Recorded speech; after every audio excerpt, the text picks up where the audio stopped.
Now let's talk about wealth. When you think of the richest people in the world today, names like Bill Gates and Elon Musk probably come to mind. But what if I told you there was a man so rich, so powerful, that his wealth would make today's billionaires look like they're just getting started? Meet Mansa Musa, the African emperor whose riches were beyond imagination. But here's the twist. His story isn't just about gold and glory.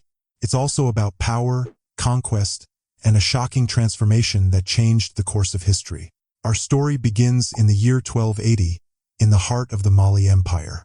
Mansa Musa was born into royalty, part of a family that ruled one of the most powerful empires in Africa.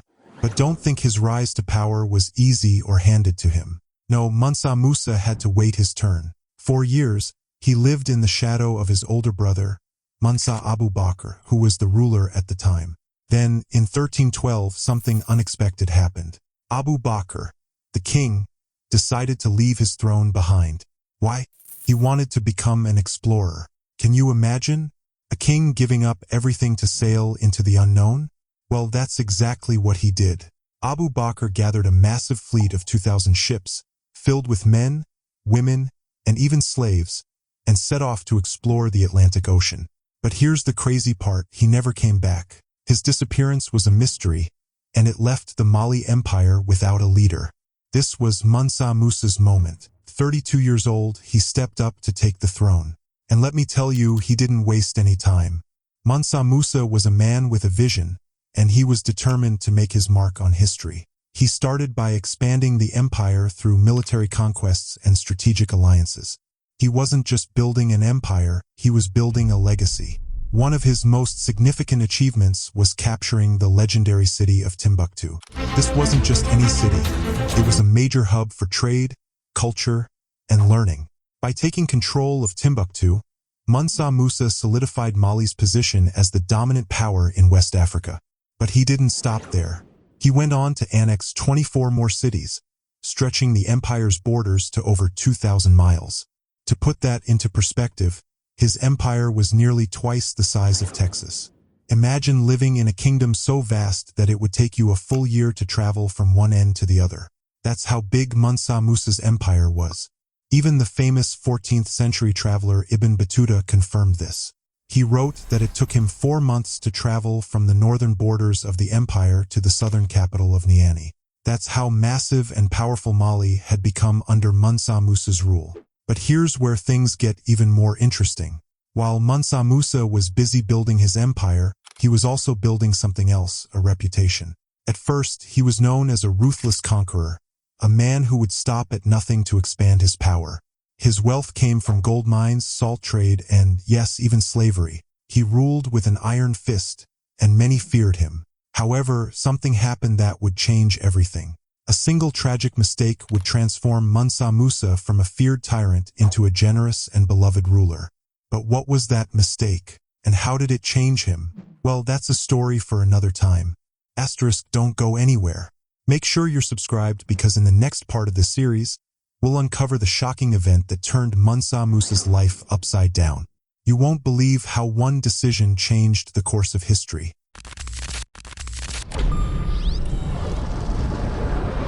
Now, let's get back to Mansa Musa, the man whose wealth was so vast that it's hard to even wrap your head around it. Sure, there were other great leaders in history who ruled over massive territories, but Mansa Musa was different. What set him apart wasn't just the size of his empire, it was the unimaginable wealth he accumulated. And to understand how he did it, we need to take a closer look at the unique system that allowed him to control so much wealth, power, and resources. You see, the way African empires were structured back then was very different from the systems you might be familiar with, like feudalism in Europe or Asia. In those places, wealth was tied to land ownership and the labor of serfs, people who were bound to work for their lords. But in West and Central Africa, things worked differently. Here, wealth and power were built on something called kinship groups. Now, what's a kinship group? Think of it as a network of people connected by family ties, marriages, or even strong social bonds. These groups were controlled by a leader, and everything they produced, whether it was through labor or resources, belonged directly to that leader. Unlike feudalism, where there were some checks and balances, kinship groups gave the leader almost unlimited control. This meant that if the leader was ruthless, There was no one to stop them from exploiting the group for their own gain. And Mansa Musa? He was a master at using this system to his advantage. He waged wars of expansion, conquering new lands and capturing people to add to his workforce. These captives, often enslaved, became tools of power for Mansa Musa. They were used to expand his empire, spread his influence, and, most importantly, fuel the economic engine of Mali. But here's the thing, Mansa Musa didn't just rely on kinship groups and enslaved labor. He also had something that made his empire incredibly wealthy: gold. Mali was one of the richest gold-producing regions in the world at the time. In fact, during the later medieval period, West Africa was responsible for nearly 2/3 of the world's gold supply. That's right, 2/3. So, chances are some of the gold in your jewelry, coins, or even your phone originally came from the Mali Empire. Mansa Musa controlled the production and distribution of this gold. He used his vast workforce of enslaved people to mine it, and he traded it to build his wealth and power. But gold wasn't the only thing that made Mali rich. There was another resource that was just as valuable: salt. Now, you might be thinking, salt? Really? But back then, salt was like gold. It wasn't just used to flavor food, it was essential for survival, especially in hot climates like Africa, the Middle East, and India. Salt helped people stay hydrated, preserve food, and even treat wounds. But getting salt wasn't easy. It had to be mined by hand or produced through a long, labor-intensive process of evaporating seawater. Mansa Musa had control over vast salt mines, and he used his enslaved workforce to extract it. This gave him a huge advantage. While others struggled to produce salt, Mali could mine it in large quantities with relative ease. This made salt another cornerstone of Mali's economy and added to Mansa Musa's already staggering wealth. And let's not forget about Timbuktu. This legendary city wasn't just a cultural and intellectual hub, it was also a major trading center. Strategically located between the gold fields and the salt mines, Timbuktu became a place where wealth flowed like a river. Merchants from all over the world came here to trade, bringing even more riches to Mansa Musa's empire. But wait, there's more. Another source of wealth for Mali was something you might not expect: elephant ivory. Ivory was highly prized for its rarity and beauty. It was used to create intricate carvings, religious objects, and even luxury items. In Europe, ivory was especially in demand for creating sacred objects used in Christian worship. The tusks of African elephants were the most sought after because of their size and quality. Mansa Musa's control over the ivory trade added another layer to his wealth. He traded ivory with Europe and other regions, further enriching his empire. And with his vast workforce, he could harvest and trade ivory on a scale that few others could match. So let's break it down. Mansa Musa's wealth came from three main sources: gold, salt, and ivory. But what made him truly unstoppable was the way he used his power and control over people to maximize these resources. He didn't just own vast lands, he commanded a vast workforce that didn't need to be paid.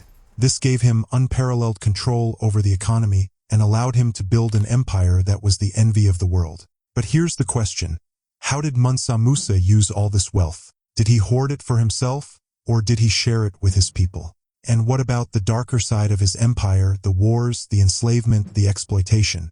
These are questions we'll explore in the next part of this story. Asterisk, don't go anywhere. Make sure you're subscribed because in the next episode, we'll uncover how Mansa Musa's wealth changed the world and the shocking mistakes that almost brought his empire to its knees. Now, let's pick up where we left off. Mansa Musa, the richest man in history, had built an empire of unimaginable wealth. Gold, salt, ivory, you name it, he had it. But wealth wasn't the only thing that defined Mansa Musa. There was a darker side to his story, one that would lead to a dramatic transformation. For years, Mansa Musa ruled with an iron fist. He was powerful, feared, and, some would say, invincible. But then, something happened, a tragic incident that would change him forever. Legend has it that Mansa Musa accidentally killed his mother. Whether this is true or not is still debated by historians, but one thing is certain. This event, real or imagined, filled Mansa Musa with deep remorse and regret. In his anguish, Mansa Musa turned to religious leaders and scholars for guidance. He asked them what he could do to seek forgiveness from God. Their advice? Undertake a pilgrimage to Mecca.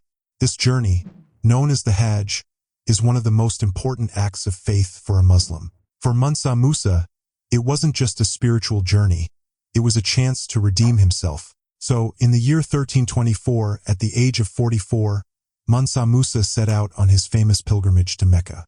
But this wasn't just any journey. It was a spectacle of wealth and power that would leave the world in awe. Mansa Musa's caravan was unlike anything anyone had ever seen. It consisted of 60,000 people, including 12,000 enslaved individuals dressed in the finest Persian silk and brocade. The emperor himself rode on horseback, with 500 enslaved persons walking ahead of him, each carrying a gold-adorned staff. And then there were the camels, 80 of them, each loaded with 300 pounds of gold. As Mansa Musa and his entourage made their way through the streets of Cairo, people stopped in their tracks. They couldn't believe their eyes. The Egyptian official responsible for greeting incoming caravans was so stunned that he reportedly said, "This caravan competes in glittering glory with the African sun itself." But Mansa Musa wasn't just there to show off his wealth. He spent lavishly on charity, giving away so much gold that it flooded Cairo's markets. In fact, his spending caused the value of gold to drop significantly, and it took the market over 12 years to recover. However, not all of Mansa Musa's wealth went to charity. According to a historian from Cairo, he brought with him 14,000 enslaved girls for his personal service. His entourage also spent extravagantly, purchasing Turkish and Ethiopian enslaved girls, singers, and fine garments. This side of Mansa Musa's pilgrimage reveals a more complex picture of the man, a blend of piety and excess. After 3 months in Cairo, Mansa Musa and his caravan set out for the final leg of their journey to Mecca. The path ahead was grueling, 1,000 miles of harsh desert. Even for someone as wealthy as Mansa Musa, the journey was incredibly difficult. But they pressed on, driven by faith and determination. Finally, they reached the northern part of the Red Sea, arriving at the Gulf of Aqaba. This was a crucial point where routes from Africa, Europe, and Asia converged. It was a melting pot of cultures, languages, and peoples, all united by their pilgrimage to Mecca. For Mansa Musa, this was a profound moment. He was witnessing firsthand the vastness and diversity of the Islamic world. When Mansa Musa arrived in Medina, he visited the Prophet Muhammad's mosque and tomb. There, he prayed and sought forgiveness. He also paid his respects at the tombs of the Prophet's companions. During his stay, Mansa Musa met with scholars from all over the Islamic world. He was so impressed by their knowledge that he invited some of them to return with him to Mali, where they could teach Arabic, Islamic religion, and culture. After completing the rituals of the pilgrimage in Mecca, Mansa Musa earned the title of Haji, a revered title given to those who complete the Hajj. But his journey didn't end there. He purchased houses in Mecca to accommodate future pilgrims from Mali and distributed 20,000 gold coins as alms to the poor. A year after his journey began, Mansa Musa finally returned home to Niani in 1325. Many historical accounts claim that he was no longer the same man who had set out. The journey had transformed him, humbling him and deepening his faith. But to the world, Mansa Musa's pilgrimage was more than just a spiritual journey. It was a showcase of the splendor and wealth of Mali, an empire of inexhaustible riches. His journey put Mali on the map, literally. For the first time, the world became aware of this powerful and wealthy African empire. What happened next? How did Mansa Musa's transformation impact his empire? And what legacy did he leave behind? Don't go anywhere. Make sure you're subscribed because in the next episode, we'll uncover the final chapter of Mansa Musa's incredible story.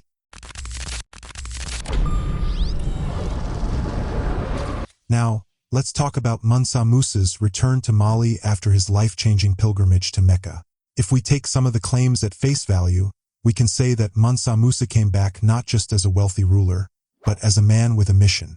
His journey had humbled him, and he was now determined to leave a legacy that went beyond gold and power.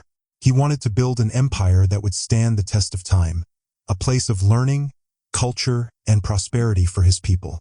Mansa Musa's transformation was remarkable. He began investing heavily in education, infrastructure, and the spread of the Islamic faith. This wasn't just about personal glory anymore. It was about giving back to his subjects and ensuring long-term prosperity for Mali. Under his rule, the empire became a sophisticated center of learning within the Islamic world. Cities like Gao and Timbuktu were revitalized. Mansa Musa built mosques, public gathering places, and libraries, laying the foundation for a cultural and educational renaissance. Timbuktu, in particular, became world-famous as a major Islamic university center. At its peak, the city could accommodate more than 25,000 students, and its libraries housed over 800,000 manuscripts. This made Timbuktu one of the most significant centers of learning in the world at the time. To achieve this grand vision, Mansa Musa brought in architects and scholars from distant lands. One of the most notable figures was Abu Ishaq al-Sahili, a poet and architect from Granada who had traveled with Mansa Musa from Mecca. Al-Sahili was commissioned to build mosques, including one in Gao, which was constructed using burnt bricks, a very innovative material in West Africa at that time. Mansa Musa ruled over his empire for nearly 25 years, and during this time, both he and Mali underwent a dramatic transformation. He left an indelible mark on the empire, turning it into a flourishing hub of trade, culture, and learning. Major cities like Timbuktu, Gao, and Niani became vital links between Africa and the wider world. But as we all know, nothing lasts forever. After Mansa Musa's death, Mali continued to enjoy the prosperity he had cultivated, but the empire's golden age was slowly coming to an end. New trade routes were being established by emerging powers, and these routes bypassed Mali's overland networks. The rise of the Atlantic trade further weakened Mali's influence in the region. The most damaging development came in the 1460s, when European ships arrived on the West African coast. Initially, the Portuguese traded goods like cloth, ivory, and copper with local populations.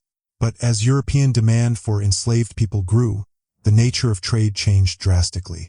The Atlantic slave trade, along with the continued demand for African gold and other resources, redirected the region's economic focus from interior trade routes controlled by Mali to coastal trade routes controlled by European powers.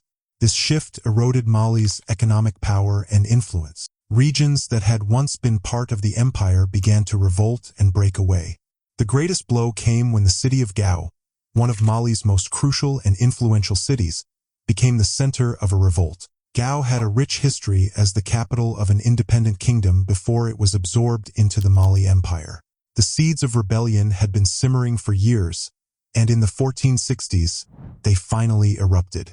The revolt was led by Sunni Ali, a distant descendant of Gao's original royal lineage. Sensing Mali's weakening grip, Sunni Ali seized the opportunity to restore Gao's independence.